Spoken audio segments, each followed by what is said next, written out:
پاکستان کے ساتھ ہیں، اور کشمیری کے جو مسئلہ ہے کشمیر اس کی ریڑھ کی ہڈی ہیں وہ لوگ، اس میں کوئی شک نہیں ہے. لیکن اب جو ایکشن کمیٹی جو بات کر رہی ہے وہ کہہ رہی ہے کہ یہ لوگ آزاد کشمیر میں رہ نہیں رہے، وہ نہیں رہ رہے، ہم تو رہ رہے ہیں. ایسے ہماری عدالت، تھانہ، کچہری، ایچ اینڈ ایوری تھنگ ہماری یہیں پر ہے. اس کے باوجود یہ چیزیں ہونا ہمارے ساتھ، اور ہمیں اب یہ وقت کی ضرورت ہے. کوئی جس طرح مرضی اس بات کو سمجھے کہ اب آپ کو کسی بھی صورت یہ چیز کمپنسیٹ کرنی پڑے گی، اور اسمبلی میں ریفیوجیز 89 کو آپ کو نمائندگی دینی پڑے گی، اور یہ وقت کی ضرورت ہے.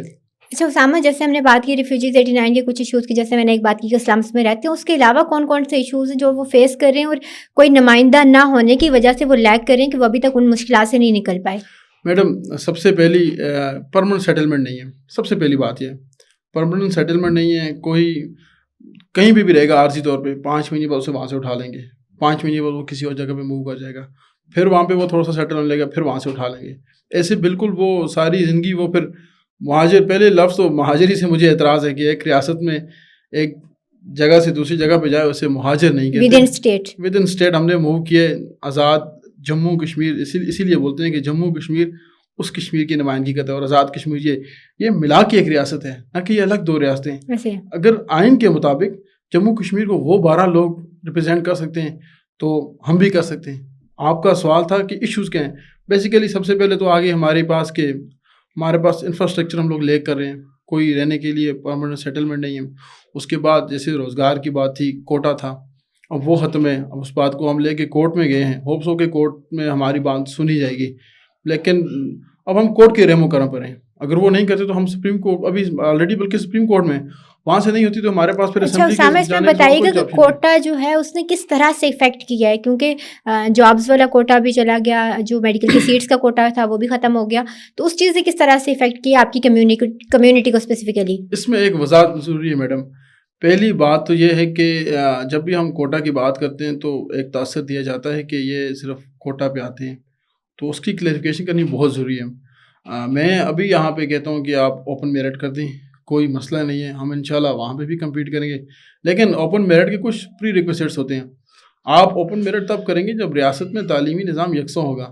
ایک بیکن ہاؤس میں پڑھا ہوا اسکول بچہ، بیکن ہاؤس جیسے اسکول میں پڑھا ہوا بچہ، روٹس انٹرنیشنل اسکول سسٹم میں پڑھا ہوا بچہ، اور ایک گورنمنٹ اسکول میں پڑھا ہوا بچہ جو ٹاٹوں پہ بیٹھ کے پڑھتا ہے، آپ ان کو ایک جگہ پہ دوڑائیں گے؟ یہ ایسی بات آپ ایک بندے کو بھوکا بولیں کہ تم بھی بھاگو، دوسرے کو انرجی ڈرنک پلا کے بولیں کہ تم بھی بھاگو، تو آبویسلی جو بھوکا بندہ ہوگا وہ ہار جائے گا. تو ہم وہی بات کریں، آپ ایک ایسے لیول پہ لے کے آئیں ایجوکیشن کو، اس کے بعد آپ اوپن میرٹ کرتے ہیں، نو وریز، ہمیں اس سے کوئی مسئلہ نہیں ہے بالکل. اچھا اسامہ، دوبارہ اسی بات پہ آؤں گی کہ جو سیٹس والا معاملہ ہے، ساری چیزیں ہیں، تو جو 12 سیٹس ہیں جو ان پہ الیکٹ ہوتے ہیں لوگ، وہ یہ کہتے ہیں کہ ہم 89 والوں کی بھی نمائندگی کریں، ہم اس پوری کمیونٹی کی نمائندگی کریں. تو اس بات میں کتنی صداقت ہے؟ کیا آج تک ان لوگوں نے کوئی اس طرح کا انیشیٹو آپ لوگوں کے لیے لیا، یا جو کمیونٹی ہے ود ان ایج کے 1989 والے ریفیوجیز ہیں ان کے لیے؟ ریسنٹلی جاوید بٹ صاحب نے بھی ایک ویسے انہوں نے کوئی بیان دیا تھا کہ اس طرح پہلے آپ 89 کے ریفیوجیز کو کمپنسیٹ کریں. تو میری یہی گزارش ہے کہ آپ جن کے وکیل آپ بنے تھے، آپ نے ان کو جگہ پہ لگا دیے، تو مہربانی کریں آپ ہمارے وکیل نہ بنے. ہماری وکالت کرنے کے لیے بہت لوگ ہیں، اچھے بھلے پڑھے لکھے لوگ ہیں. تو بیسیکلی بات یہ ہے کہ اگر وہی بات ہے، اگر ان کو ہماری نمائندگی اور کوئی نہیں کر سکتا. اب مسئلہ آپ کا ہے، آپ اپنا مسئلہ آپ خود بتائیں گے، نہ کہ کوئی اور بتائے گا. تو یہی بار بار یہی ریکویسٹ کی جا رہی ہے کہ آپ جموں کی ایک نشست رکھیں، ویلی کی ایک نشست رکھیں. آپ آنے دیں لوگوں کو اوپر. آزاد کشمیر اسمبلی میں وہ اپنے مسائل ایک پاتھوے کے تھرو لے کے جائیں گے، سب چیزیں ایک آرگنائز وے میں چلے گی، نہ کہ ایسے کہ ہم مختلف حلقوں میں بٹے رہیں گے تو اس سے ہماری اسٹرینتھ بھی نہیں ہوگی اور کوئی اتنا ہاتھ ریاست پہ بوجھ بھی بڑھتا رہے گا. ہم بار بار یہ بات کہتے ہیں کہ ہم حکومت پاکستان، حکومت آزاد کشمیر کے شکر گزار بھی ہیں.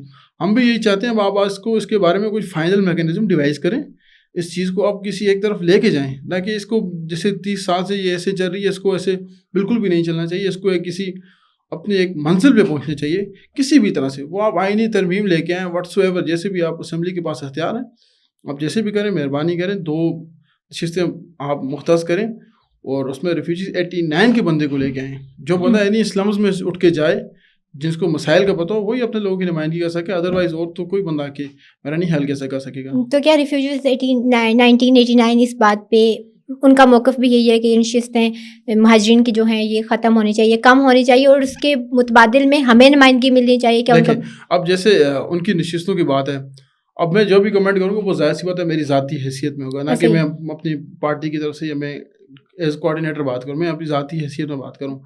اب دونوں فریق جو بھی بات کریں، ایکشن کمیٹی جو بات کر رہی ہے، اب یہ جو سیٹوں کا معاملہ یہ بڑا انتہائی جسے بولتے ہیں کہ پیچیدہ بھی ہے اور حساس معاملہ بھی ہے، چونکہ یہ مسئلہ کشمیر سے ریلیٹڈ بھی ہے اور یہی لوگ آج مسئلہ کشمیر کو ریپرزینٹ کر رہے ہیں کشمیر اسمبلی میں. اگر لیٹس سپوز کہ عددی اعتبار سے اسے کم کیا جاتا ہے، ان کی نمائندگی ختم کیے بغیر، تو یہ پاسبل ہے. اگر عددی اعتبار سے آپ انہیں کم کر سکتے ہیں، کل کو مظفر آباد میں آپ کو 2 حلقے کرنے پڑیں گے سٹی میں، جیسے ان کی آبادی جا رہی ہے، تو وائی ناٹ، اگر آپ یہاں پہ آبادی زیادہ ہو رہی ہے وہاں پہ دے رہے ہیں، ایٹ دی سیم ٹائم ہم 50,000 سے ابو ہو گئے ہیں پاپولیشن میں، تو یہاں پہ بھی اگر 2 سیٹیں مل جائیں تو اتنی کوئی محنت سے کوئی نئی بات یہ نہیں ہوگی. یہ بالکل ایک جیسے بولتے ہیں نوشتے دیوار ہے اب یہ بات کی، یہ چیز اب ہونی چاہیے. ایسے یہ بہت شکریہ اسامہ آپ کے وقت کا، اچھا لگا آپ سے بات کر کے. اور کہیں نہ کہیں ایشوز جو اس وقت چل رہے ہیں اور ہارڈ ٹاپک ہے پورے جگہ کے اندر، سچویشن کس طرف جائے گی ہم کچھ نہیں جانتے، بٹ ایٹ دا اینڈ ہم دعا کر سکتے ہیں کہ چیزیں بہتری کی طرف جائیں اور کہیں نہ کہیں جو سلوشن ہے وہ ہمیں مل سکے، بجائے اس کے کہ دونوں طرف سے کوشش کی جائے کہ لڑائی جھگڑا یا وہ جو چیزیں ہیں وہ بڑھتی جائیں اور اس میں نقصان کہیں نہ کہیں ایک عام آدمی کا ہے، اسٹیٹ کا ہے، اسٹیٹ کے لوگوں کا ہے. تو بہت شکریہ آپ کے وقت کا. ایک بار پھر آپ کا بہت شکریہ میڈم. یہ تھے اسامہ جو بتا رہے تھے کہ جو عوامی ایکشن کمیٹی کا موقف ہے مہاجرین کی نشستوں کو لے کے اور آزاد کشمیر کے اندر جس طرح کی سچویشن اس وقت بننے جا رہی ہے تو اس سے کس طرح سے نپٹا جا سکتا ہے. مہاجرین کی نشستیں ختم نہیں ہونی چاہیے بلکہ ان میں کوئی تبدیلی کی جا سکتی ہے، ان میں اصلاحات لائی جا سکتی ہیں، ان کو بہتری کی طرف لے کے جایا جا سکتا ہے اگر سنجیدگی سے کوشش کی جائے. اسی کے ساتھ مجھے دیجیے اجازت، ملتے ہیں اگلے پوڈ کاسٹ میں. اللہ نے کے بعد.